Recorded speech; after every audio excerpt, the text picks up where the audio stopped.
Namaste everyone. In today's video, we're going to focus on Muni Patanjali's Yoga Sutra 3.31. In this particular Yoga Sutra, Muni Patanjali is helping us to understand yet another Vibhuti which arises within our own bodies. And this Vibhuti is concerned with physical steadiness and a strong sense of balance. So let's take a good look at the Sutra, start breaking it up word by word, and understanding what it's trying to communicate. So the sutra itself goes Kurma Nadyan Sthairyam. Alright, so this is the sutra itself. Now let's look at each of the words and start breaking them up step by step to understand it even better. The first word here is kurma, and kurma refers to a tortoise and very specific to even an asana that we perform, which is called kurmasan. So kurma refers to a tortoise. And then coming to the next word, which is nadi. Now nadi indicates a particular channel or a particular structure through which certain energy is passing, and even the word nadi is very similar to the word nali, which kind of describes like a drainage system or a drainage pipe. So nadi always refers to a structure which is carrying something which is shaped more like a pipe. So that is nadi. Then coming to the final word, which is sthairya. And sthairya means steadiness. So what this sutra is saying is that by doing sanyam on the kurma nadi, we develop a sense of steadiness. So this is the overall meaning of the sutra. But now let's get into the details and understand what is this kurma nadi, where is it situated, and how can this steadiness be brought about. So initially when we hear about the sutra, we might think that since it's talking about a nadi, maybe it's referring to the nadis from the tantric texts which are associated also with the chakras.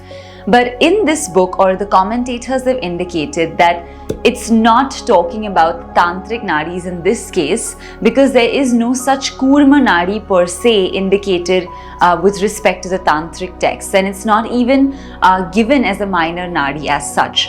So it's not referring to that particular nadi, but instead it's talking more about a very different concept. Now, one more element that we need to bring to the surface is that a lot of commentators have said that maybe this is with reference to the second avatar of Vishnu, which was also a kurma, and so they've suggested doing sanyam on the kurma avatar of Vishnu. But this has been indicated as not acceptable because the kurma avatar of Vishnu is obviously not a nadi, so it's not very specific to what this sutra is saying. And Muni Patanjali is very specific. He's used the word nadi, which indicates that it's something within the body, it's something to do with a passageway, it's something to do with an organ or a particular system of the body. So therefore those two kind of options get negated, which is that it's not a tantric nadi or associated with a chakra system, and secondly it is not associated with the avatar of Vishnu, which was a kurma. So then once we've negated those two options, we now come to, if it's not that, then what is it? And here is where the commentators have provided a great response to it.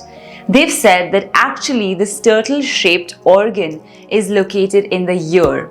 It is the cochlea which we use to kind of, gain our sense of balance. And if you've been a biology student or you've studied science in general, you will know that this is a factual truth, that the cochlea kind of makes us balance properly. It kind of helps us to understand our positioning in space, whether we are standing, sitting, walking, lying down. And it kind of really allows us to conduct our daily movements. So the cochlea is closely associated with our sense of physical balance and our stability. So it's really fantastic that this is the organ that Muni Patanjali is referring to, because the cochlea is shaped like the tortoise or the back of the turtle with 4 openings, and therefore it is considered to be the cochlea that is being spoken about over here in terms of the kurma nadi itself. And therefore it really goes to show that if a yogi or a yog sadhak were to do sanyam on this cochlea, clearly they would then be able to balance better, gain understanding over their physical body and their sense of balance. And especially if they put it hand in hand with the previous sutra, which, if you remember, was talking about focusing on the nabhi or the belly button. And it explained how focusing on that region will give us an understanding of the entire body.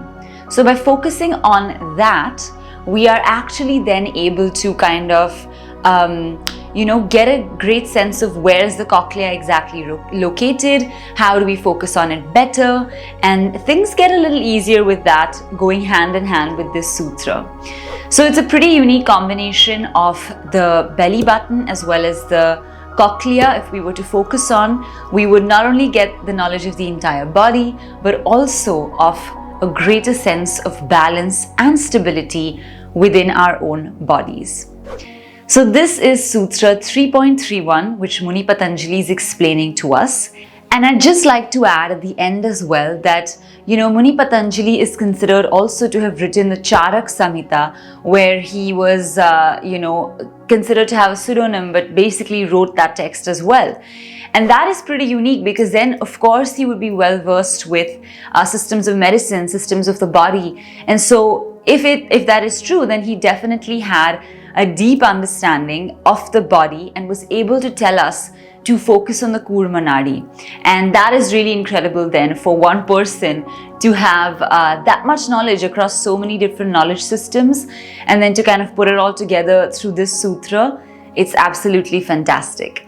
So I hope that you've been able to understand a little bit about the Kurma Nadi through this particular sutra.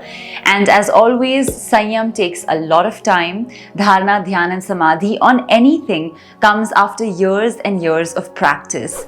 And so this is of course being mentioned for advanced yoga sadhaks and yogis who've been on the path for decades altogether, So just remember that even if it seems really far-fetched, you are not sure how this is possible, it's just something that is within these sutras and that we have to experience to really understand and embody. So that's it for today's video. If you enjoyed this, please give it a big thumbs up. Please don't forget to share this video with your friends and your family. And also don't forget to share your comments, thoughts and suggestions in the comment section below. And do subscribe to our channel because we release new videos every single week. Now we can't wait to see you in the next video or in our next class, course or workshop, the links to which are in the description. Until then, take care, keep practicing, and we're going to see you very soon. Namaste.